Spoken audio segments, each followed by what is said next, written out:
solar panel current monitoring C2000 for processing and data acquisition. This is the sensor use.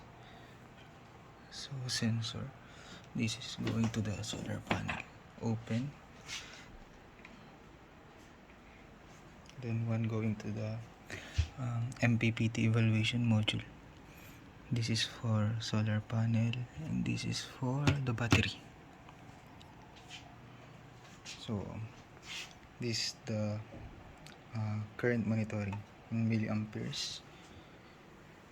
Since it is also connected with the current sensor to verify the value being sent by the C2000 to the GUI 0.1289.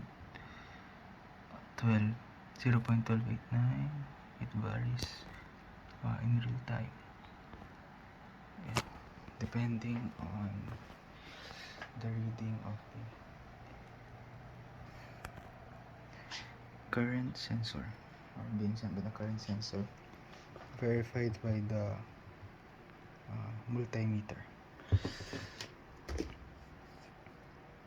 Just testing of current measurement from solar panel using their UCT prototype and the monitoring algorithm. This one for monitoring. So we can use this sensor for solar panel current monitoring.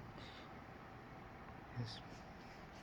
So most probably the voltage will also work, the voltage sensor.